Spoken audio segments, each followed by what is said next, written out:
Welcome to the PlantMichiganGreen.com Gardening Show.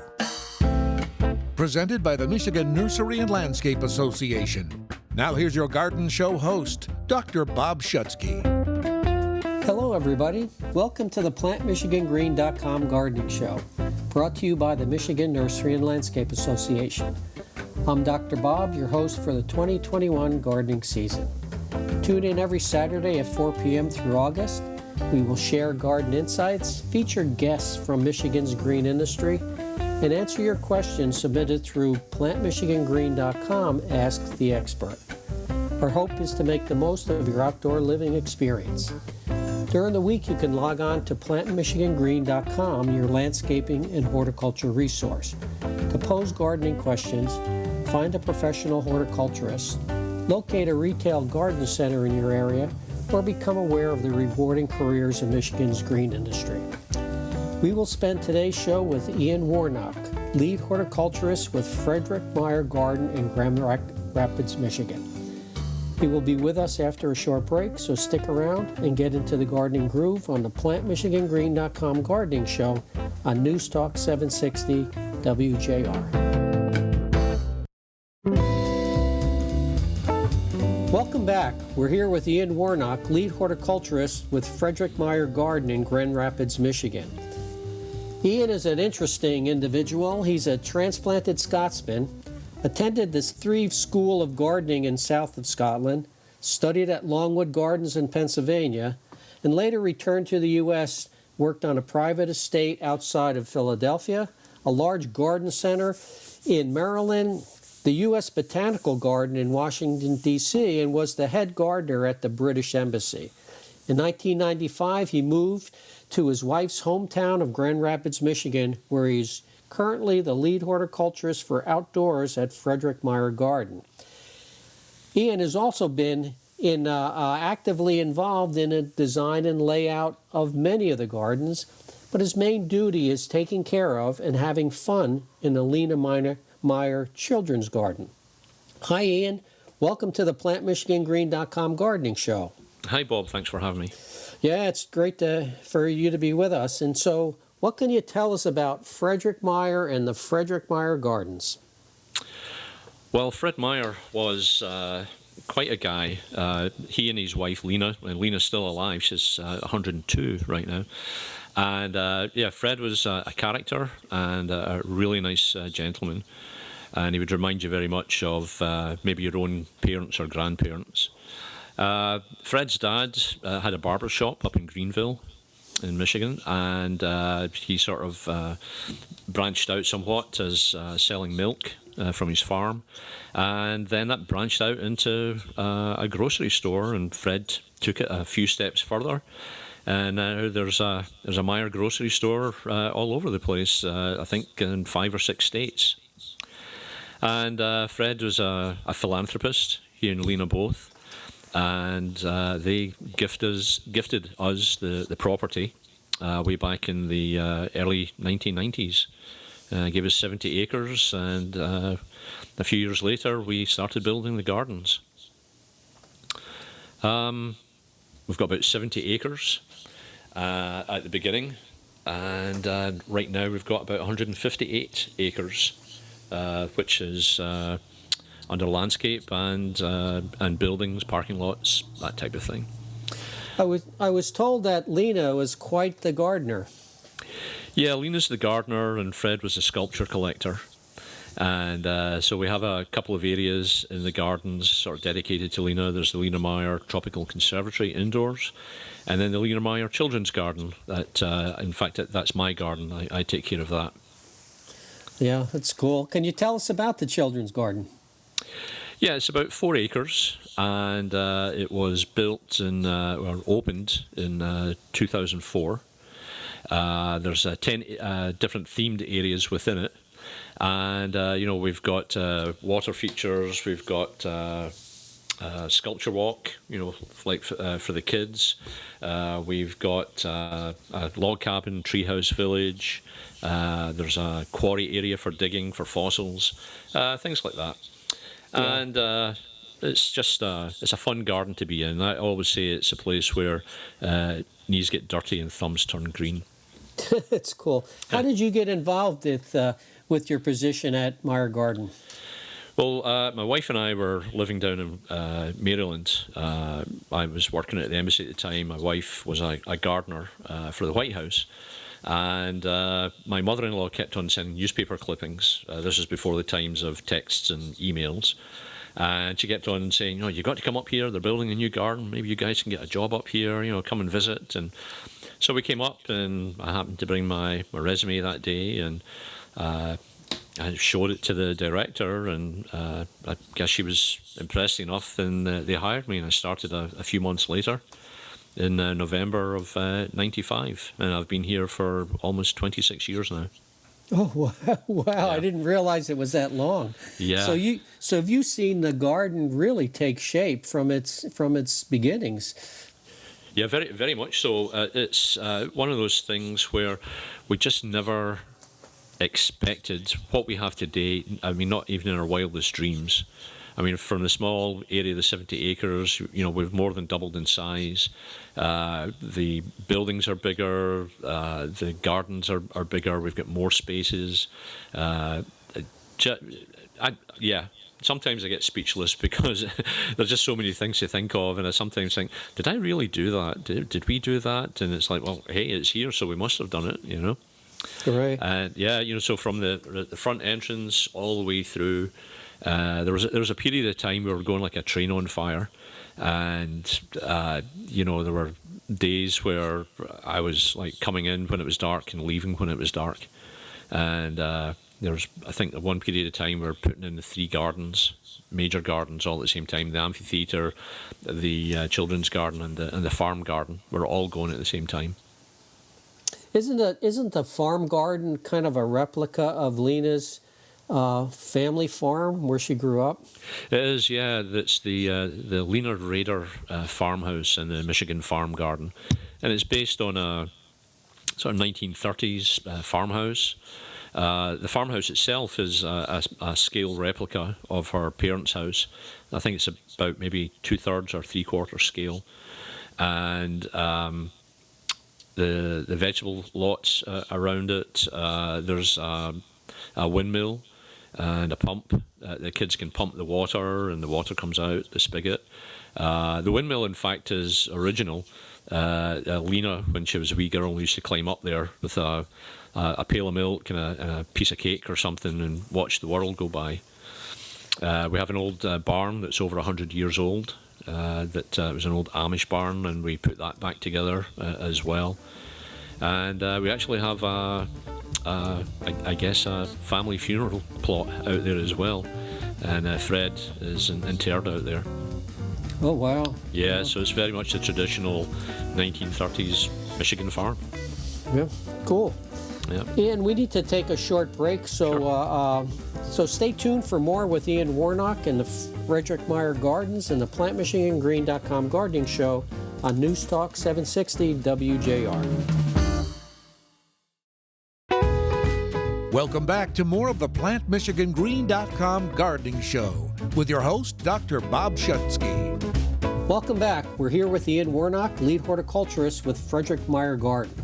So Ian, can you tell us about how a garden takes shape in terms of either the design, a redesign, or thinking about developing a completely new garden space?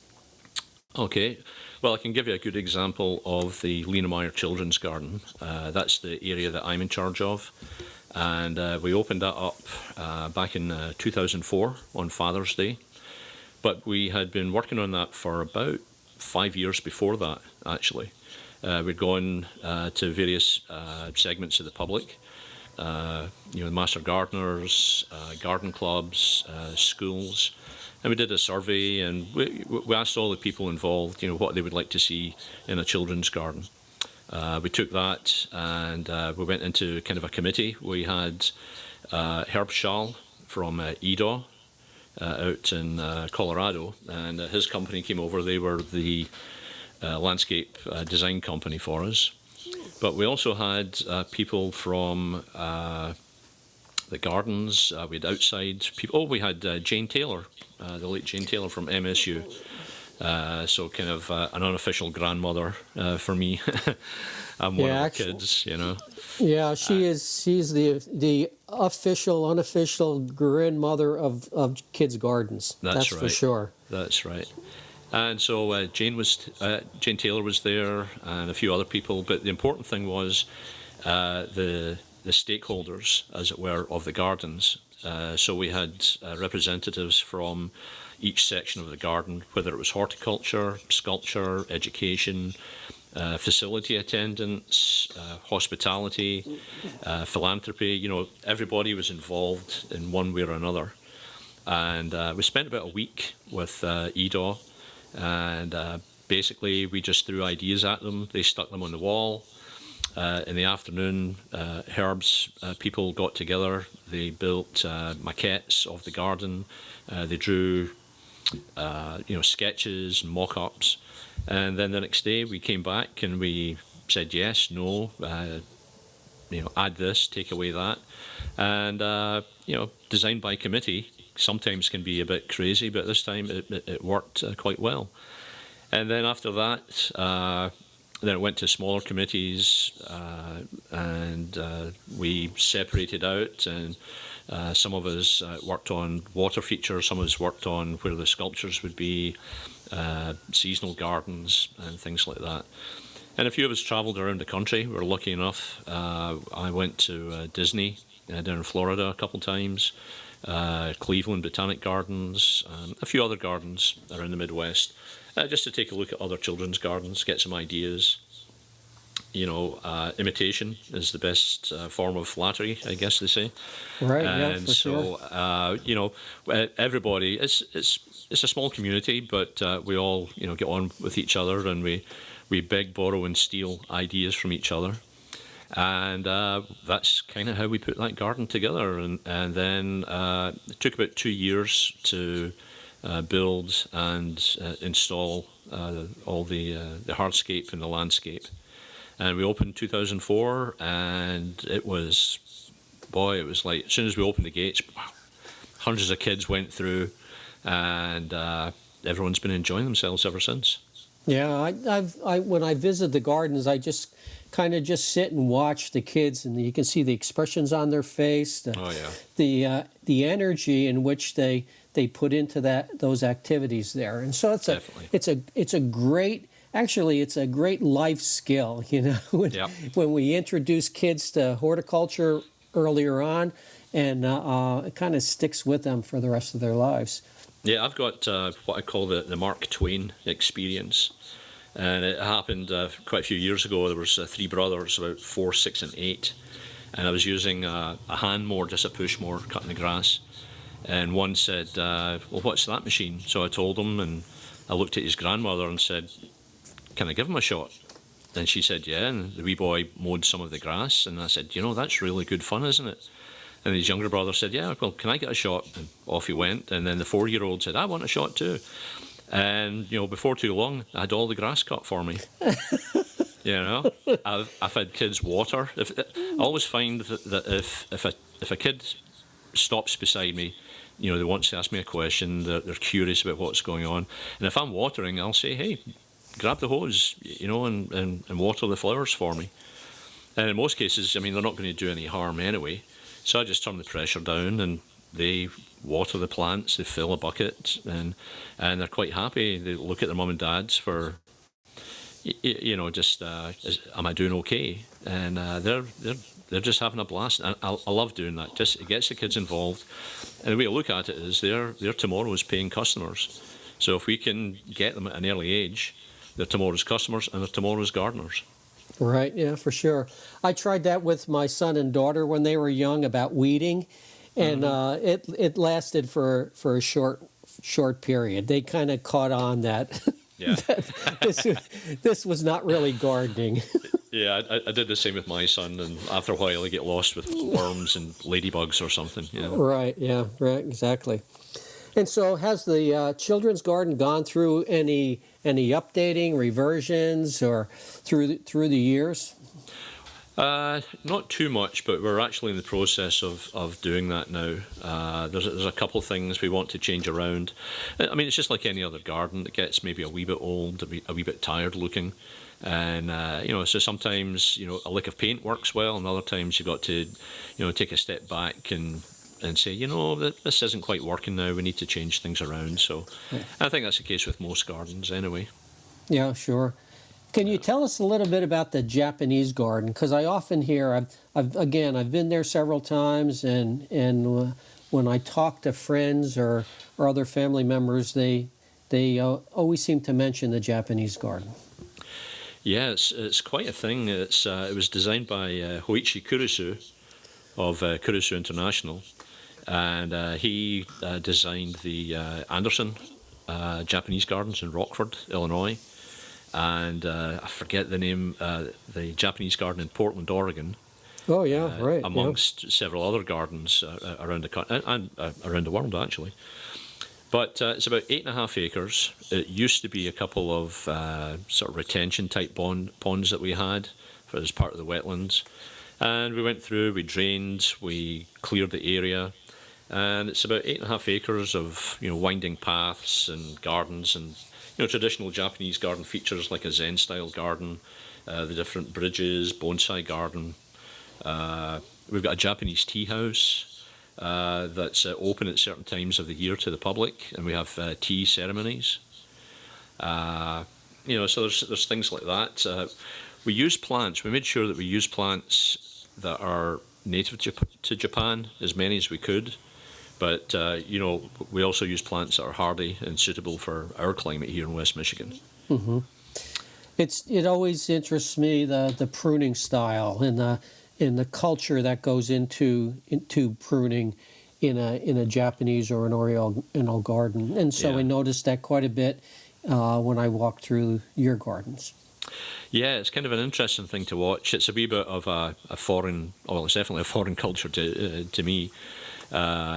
But whenever I meet up with some of the guys that work in the Japanese garden, they come out and their fingers and their fingernails are just black with pine pitch because they're in there and they're taking out like individual needles and scales and opening up the plant. Some of the design, some of the intent of pruning, is to reduce the growth, and some of it is to create different forms and shapes. And so we do that with the larger plants, as well as the bonsai collection that we have as well, but different pruning methods, but similar at the same time, smaller scale. Is there an individual who's responsible for the bonsai collection? We actually have a fellow from Traverse City area, Dean Bull. Mm-hmm. And Dean comes down, and he's part of the Michigan Bonsai Society. Okay. And so Dean's been coming down here for, over 20 years. Oh, wow. We've had a bonsai collection for over 20 years. And so he comes down and he works with the gardeners that work in the Japanese garden and indoors as well, because some of them stay indoors. But Dean comes down, we've got file cabinets full of files, there's photographs, sketches, of what they've done in the previous years, what branches will need to get pruned off the next time they meet up. And it's a very documented affair. Yeah, I can imagine. Yeah. Do you have are there any plants of special interest to you in the Japanese garden? I like hostas and heucheras and hellebores. So I guess I like a 3H garden. Hydrangeas. There you go. There's a 4H garden. Yeah. Yeah. But I do like the bonsai. I think everybody is kind of intrigued by the bonsai. And just, how do you get a tree like that into such a small pot? There's a whole lot involved with it, so I think I like that.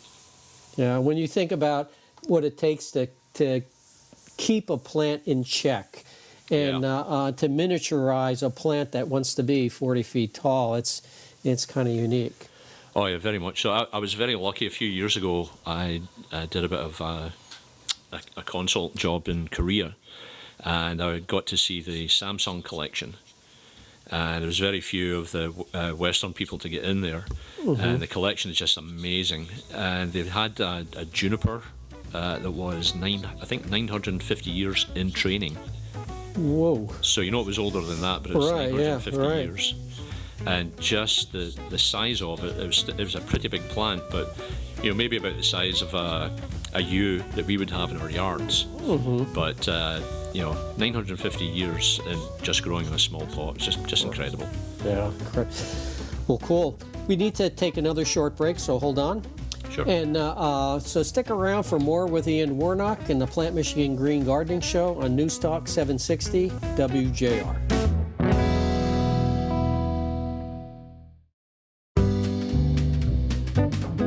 Welcome back. We're here with Ian Warnock, lead horticulturist with Frederik Meijer Garden. And Ian has been sharing some of the garden treasures that await visitors when they go to the Frederik Meijer Gardens in Grand Rapids. So Ian, can you tell us about some other gardens? Sure, Bob. Yeah, there's a couple of gardens I'd like to talk about. We have our central garden area, and that comprises the amphitheatre and our Da Vinci horse piazza. And the amphitheatre is the home of our summer concerts, and I'll talk about that later. But the Da Vinci horse piazza, it displays the American horse by Nina Akamu, and it's a huge horse. It's like 24 feet high, and it goes back, it's sort of inspired in part by artwork created by Leonardo da Vinci, way back in the Renaissance period. And it was a horse that he was going to build for the Duke of Milan. And unfortunately, I think it was the French attacked, and so the bronze they were going to use was turned into cannons and cannonballs, and the big model that he'd created out of clay was actually used for archery practice. And so they say that on his deathbed he said, "I wish I'd made the horse." And so years later there was an airline pilot who was keen on sculpture, and he got involved with it. And then Fred's son Hank read about it, I think in National Geographic, and said, "Hey Dad, do you think we could do this in the garden?" So Fred, as he said, I ponied up some money for the horse, and they ended up actually building two horses, and one for the gardens and one for Milan. I think it's outside the San Siro racing stadium in Milan. And they say that they've got the tallest one, but they're actually twins. It's just that their horse is on a pedestal. Ours is on the ground. You can walk around it. You can really experience it. There's always people lying underneath the raised hoof, and it's just it's an amazing piece of sculpture. Yeah, it was amazing that Fred did that. To do two horses and gift that one to Milan. Oh, definitely. We're very lucky, I think, in Michigan, especially West Michigan. We're not a huge city, but we've got a lot of philanthropists around here. There's Fred and Lena are just amazing people. The Amway were a big help. DeVosses and Van Andels, Weggy, all these people have helped. And also they've helped with the sculpture collection that we have. And again, Fred was a big one for the sculpture. Lena was more for horticulture. And so we've kind of blended the two pretty well over the years. And we have an amazing sculpture collection. And out in the sculpture park, it's about 30 acres. We've got 3 large ponds with sculpture around them. We've got a big waterfall that was installed by Steve Windemuller's company out here on the west side. And it's as well as being a very dramatic feature, it cuts out the noise of the East Belt line. So you really don't hear the traffic going by, and seems very secluded, but you're not that far away from the main road. But we have a great collection of koi fish, just a great landscape around there. And the sculpture and the plants work together. It just blends together so well. Yeah. It's interesting. I've been able to, had the fortune of seeing many of Steve Windemuller's work. In fact, a while back, we did a design tour at the gardens, and Steve was there and kind of walked us through it. He is an amazing designer. What he sees when he looks at a landscape far exceeds anything anybody else could see. And how he Yep. puts it together, again, is an amazing feat. Yeah, I mean, it's not quite a jigsaw puzzle, but he puts all the pieces together really Yeah. well. His whole crew are just great.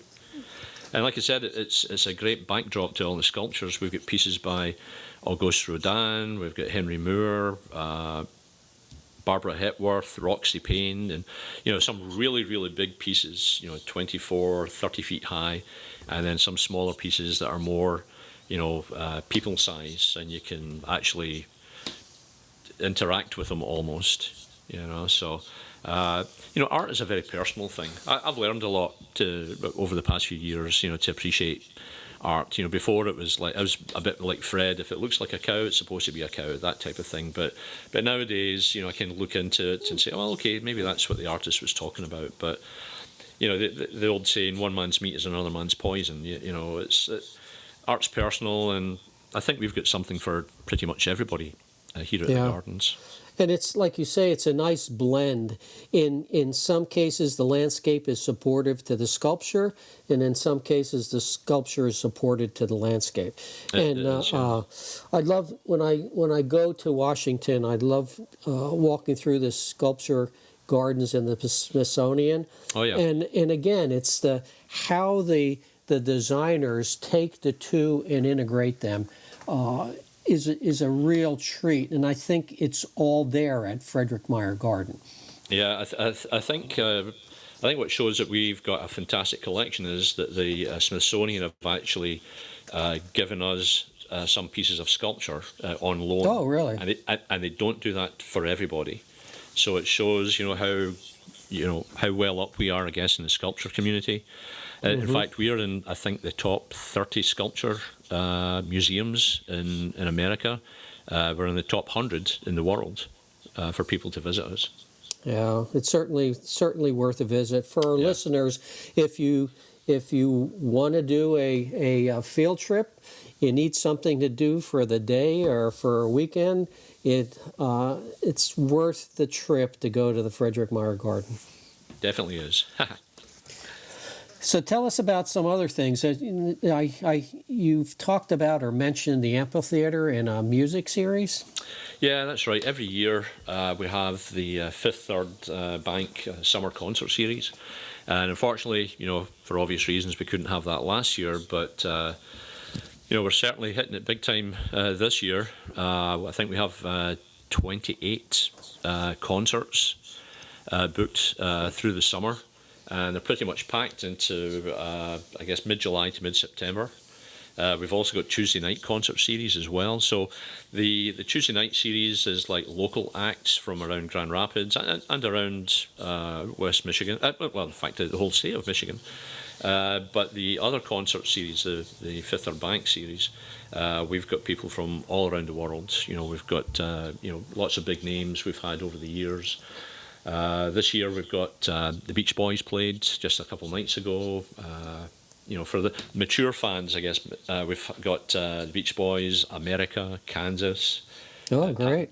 Pat Benatar, Harry Connick is our headliner.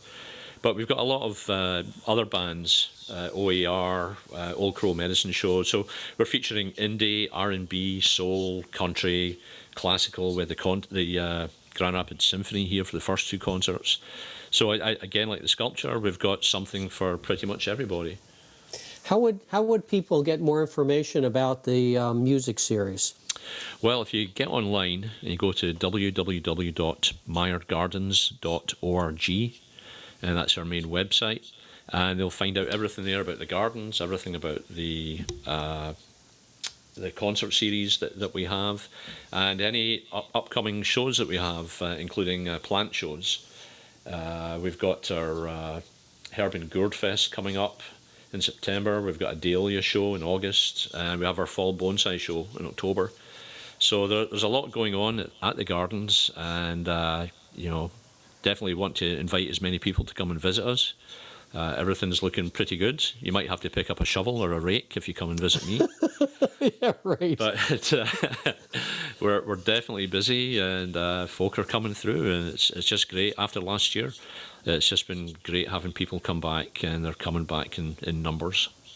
Yeah, that's cool.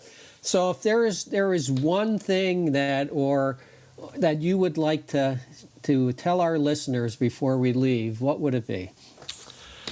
Boy, there's so many things, but yeah, just come and see us. It's a great experience. There's we've got like 10 different types of gardens outside. We've got 5 different conservatories and greenhouses indoors. There's so much education for kids and adults going on. The concerts, just getting away. It's an oasis. I really think it is, and at all times of the year. You come to us in the springtime, March and April. People love it because we have our butterflies are blooming exhibit.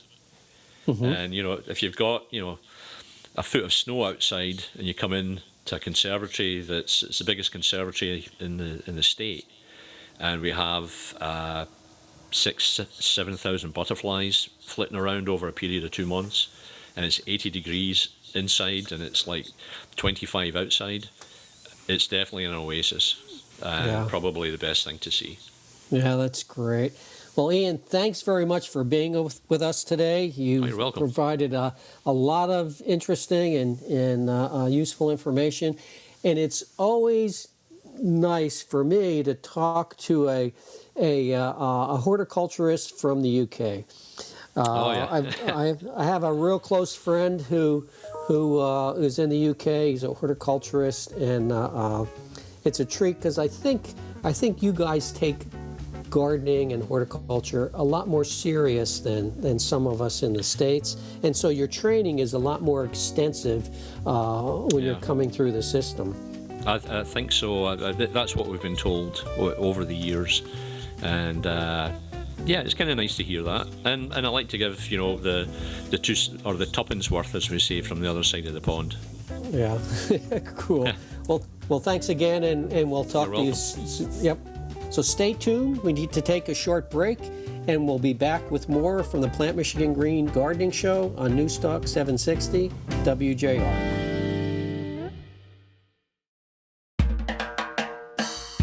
Now back to more gardening with your host, Dr. Bob Schutzke, on the PlantMichiganGreen.com Gardening Show. Here's Dr. Bob. Welcome back. We're here at the PlantMichiganGreen.com Gardening Show, and we're going to answer some questions that came in. We had a question come in recently from Jim about developing a patio. He's going to try to do it himself, and he wants to know what size to consider. And this is pretty much a common question that individuals have, regardless of whether they're doing it yourself or hiring a designer and contractor. And the answer starts with identifying everything that you would like on the patio and identifying their approximate sizes. That means the sizes of tables, chairs, lounge chairs, grills, serving tables, everything you could possibly want on that patio has a size, and it takes up a small part of that footprint. And so what you do is you measure the items. For example, an 8-foot table that seats 6 is approximately 24 square feet. Chairs are approximately 4 square feet, and if you have 6 chairs, you got 24 square feet there.